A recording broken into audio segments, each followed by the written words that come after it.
akamaro k'ubutumwa bw'ubugorozi n'ivugurura bwaje bukenewe rwose buwembura imitima yari yarabye bugakiza imibiri yamunzwe n'indwara.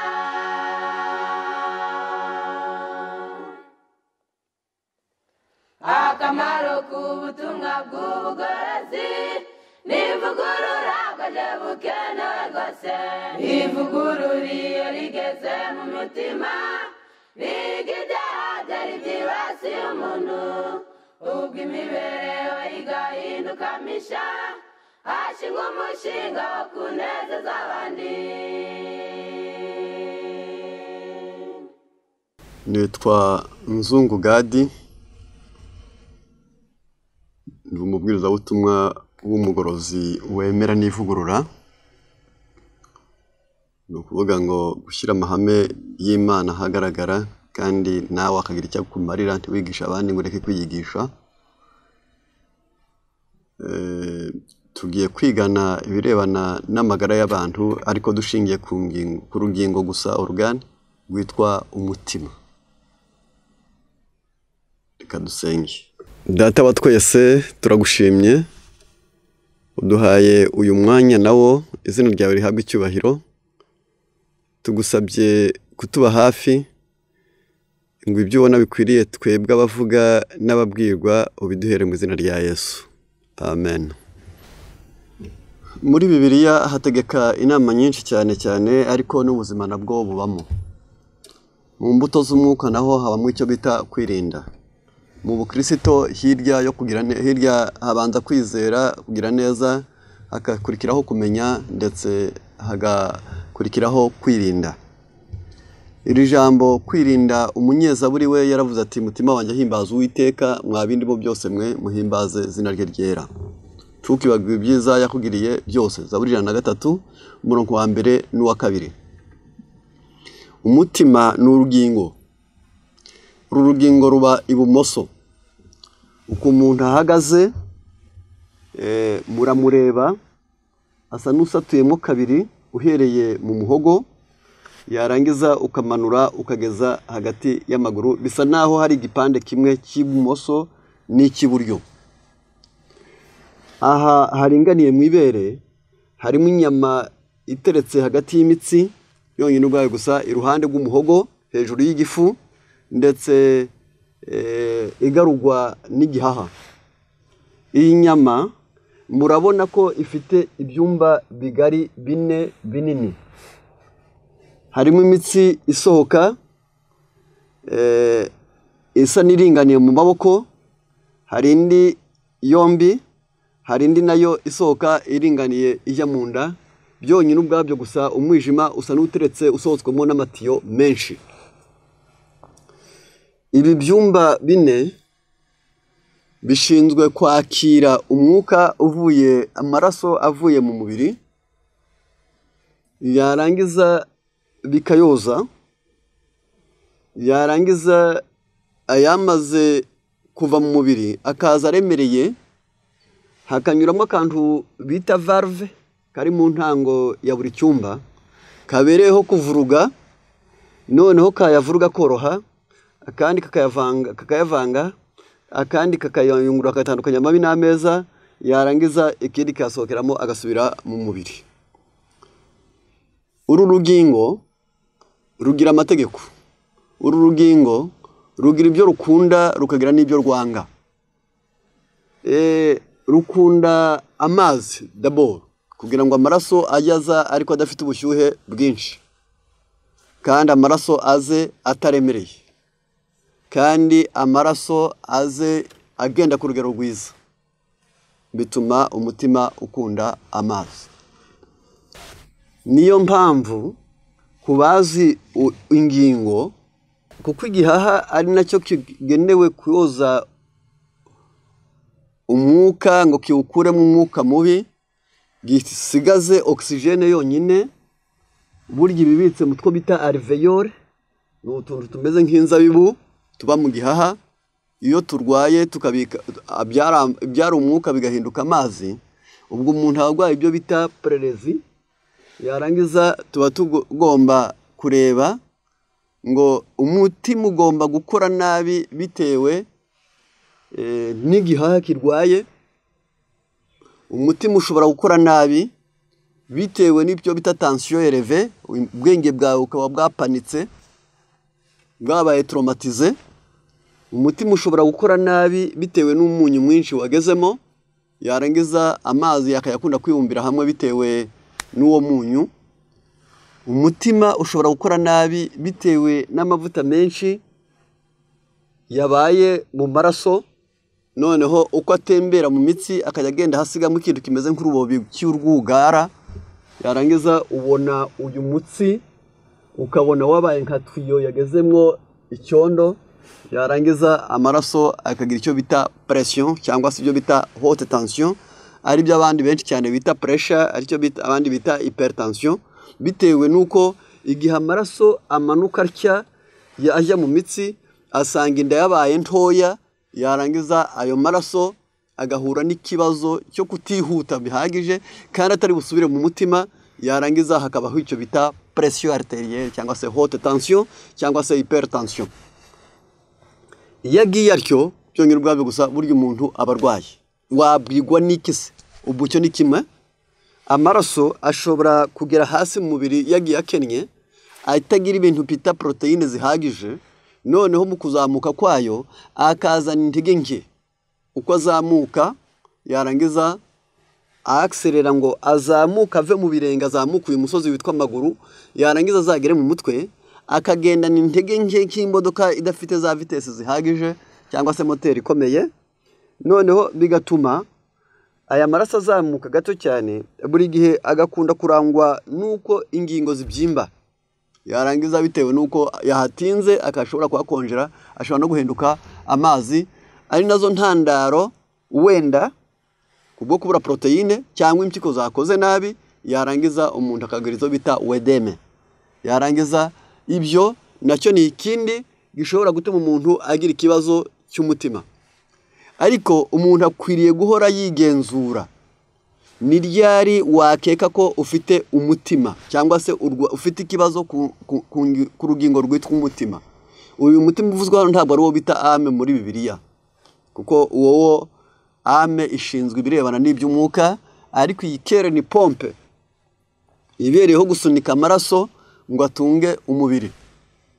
Muri uyu mubiri iyo umutima wakoze nabi ubibwirwa n'ibi bintu bikurikira: umuntu yiyuhagira mu maso atya, amaraso akaba menshi mu kanwa.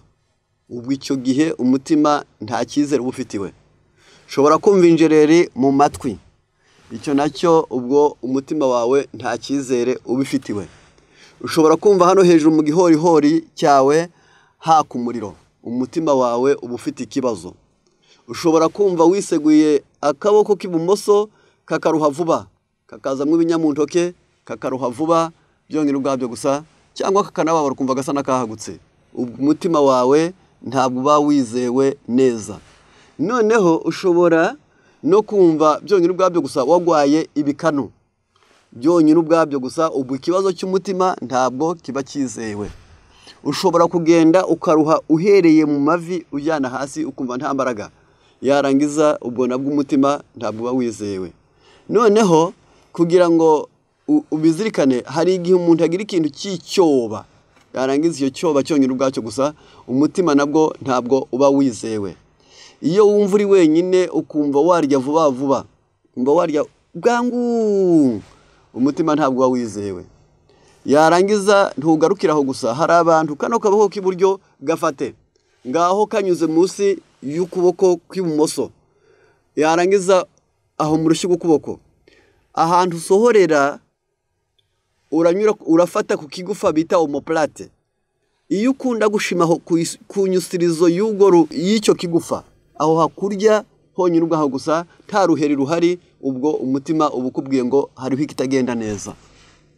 Yarangiza iyo ujya kubyuka mu gitondo ukumva byakunaniye, nta bitotsi ariko usa n'ufite ibitotsi, kubyuka byanze, uri kwiruhutsa buri kanya, ufite ubute bwinshi, umutima nta cyizere uba ufitiwe. Kubw'ibyo rero gabanya amavuta, cyo ni kimwe. Gabanya umunyu, cyo ni cya kabiri. Gatatu, ukunda kunywa amazi, usinzira ku gihe, urya ibyo kurya by'imboga, kurya imbuto, ariko niba waramaze kubirwara, fata onyo, ufate indimu, bikatakate neza, yaba ari ukubirapa, yaba ari ukubisya na mixer cyangwa icyo bita blender, yarangiza maze ushyireho akayiko k'ubuki. Ubuki bwiza burya bugira B ya 8 na B ya 9, bituma umutima w'umuntu utuza, hakabamo n'akantu bita diastase. Ubuki bwo nibwo mvuga. Yarangiza iyo butatetswe cyangwa bushyirwe mu kintu gishyushye, ari ubuki bwuzuye bwiza butavangiwe, ako bita diastase, niko konyine gatera umuntu gusinzira neza.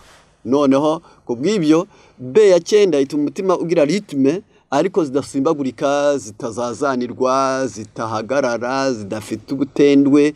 Muri magufi umutima wawe ukajya kwakira, ntihagire igikerego, bigatuma umutima wawe utera neza. Kubw'ibyo rero, iyo ufashe ya onyo, irakungahaye mu gukura amavuta mu ruhu, mu mutsi, ugafata indimu, yagura imitsi kuko irinda ibyo bita sclerose. Yarangiza noneho byonyine ubwabyo gusa, ugashyiraho bwa buki butera wa mutima gutera neza, ugashyiraho amavuta ya erayo abereyeho guhanagura cholesterol, yarangiza mu mitsi, mu gifu, mu mara, mu mpyiko. Yarangiza aka gasaradi ukariye, uretse gukiza umutima wonyine ubwawo gusa, ahubwo ubuvuye na rubaga impande, kuko imitsi uba wayivuye. Uretse n'ibyo gusa, ya mihore yahoraga inaniwe irazibuka ikagira imbaraga, kuko calcium iba yinjira neza cyane, kuko nayo burya calcium iri mu bintu bituma umuntu amererwa neza, iri mu bintu bituma umutima utera neza, iri mu bintu bituma umuntu asinzira neza, iri mu bintu bituma umuntu agira ibyo bita bien-être. Noneho akaba rero calcium nayo ifite uruhare runini cyane. Ibyo bintu nabyo na calcium nayo tuba dukeneye y'ibimera, kuko ibaye ikomoka ku nyamaswa ishobora kugenda iremereye cyane, ikazatera ibintu bita calcule. Yarangiza mu mpyiko uko inyuramo cyane ari nyinshi cyane, ikazarema amabuye, ibyo bita retiase renale. Yarangiza niho umumva abantu baremezemo amabuye, ubwo mu magi, mu mata, mu nyama, akaba calcium yabyo cyane cyane ko igihangana na proteine. Buriho proteine zayo zishobora kumara calcium, cyangwa calcium nyinshi igatera amabuye, yarangiza mu mubiri w'umuntu. Rero kubw'ibyo niyo mpamvu rimwe na rimwe bakubwira bati aka gasarade ugakoresha 4 mu cyumweru, ukwezi uzaba wigiriye neza. Ariko nubwo twavugaga ibyo, hari igihe iyo uvuga ibintu uba ubivuga ubizi, ubisobanukiwe, uzi n'amahirwe yabyo, ariko onyo reka tubarangirize icyo yaba kora kindi mu mubiri w'umuntu. Mu gitabo bita Délices de Potager haranditse ngo l'oignon est laxatif, irazibura, ituma umuntu yituma neza, ubwo ivura za constipation byonyine ubwabyo gusa. Kindi gitabo bita Délices de Potager page 396 aravuze ngo désinfectant, iyo umuntu agira indwara z'ibyuririzi onyo irabivura. Bactériostatique, yarangiza bakteri zawe, imbuto z'indwara zirimo irazivura. Surtout diurétique, cyane cyane mu nzira zo kwihagarika. Stimule la digestion, ituma imyanya igogora ikora neza. Favorise le sommeil, onyo burya ntabwo ari yo kurya gusa ngo byoshye ibyo kurya, ahubwo itera gusinzira neza. Combat l'anémie, ituma amaraso ashobora kwiyongera akirema, yarangiza ubutare bukaba bwinshi, fer ikaba nyinshi, vitamine C ikaba nyinshi. Noneho kuyati aide les personnes surmenées et les rhumatisants, ifasha abantu bose baguye agacuho, ubwo abantu bananiwe hirya ya fatigue burya haba surmenage. Noneho iyo umuntu ananiwe hirya habaho gugacuho, nyuma bikazabyara byo bita stress. Yarangiza onyoro iragufasha, yarangiza ukaruhuka ugasinzira neza, yarangiza ndetse n'abantu barwaye rubaga impande. L'oignon contient une substance appelée glycokinine apparence à l'insuline, yarangiza iyo bita glycokinine iba muri onyo isa n'iyivanga, yarangiza bigatuma insuline zibaho. Niyo mpamvu ikenewe ku bantu barwara diabete. Donc en fait d'un choix de choix pour les diabétiques, nicyo gituma onyo burya ibarirwa mu byo kurya by'abagwara diabete.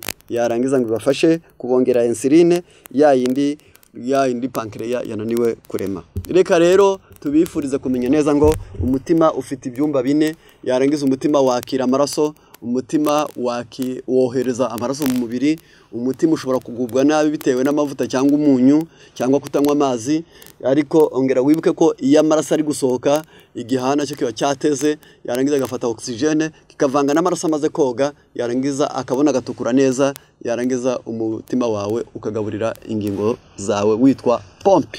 Rero uzawufate neza, yusinzira ku gihe, yawiyuhagira, yugira amahoro, yuseka kuko abaseka inshuro 14 mu munsi bihwanye mu masaha 16 nibura akabasetsa inshuro 14, yarangiza 14 zikaba zigizwe n'iminota 15. Aba bantu bagira ibyo bita bien-être, bakunda kwibuka, basinzira neza, basaza neza, amagufa yabo ntakunda kurwara, yarangiza imitsi yabo ihorana itoto, iminkanyari bamike, guseka nabyo ni byiza. Niyo mpamvu bivuze ngo kwishima ni imbuto y'umwuka. Imana ibane namwe mu izina rya Yesu.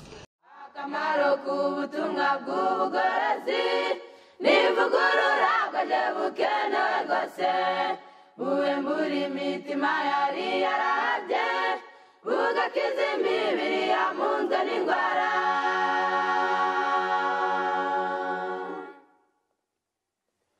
Akamaro k'ubutumwa bw'ubugorozi n'ivugurura bwaje bukenewe rwose, ivugurura iyo rigeze mu mutima, biga ibyaha byari byibasiye umuntu, ubwo imibereho igahinduka misha, hashingwa umushinga wo kunezeza abandi.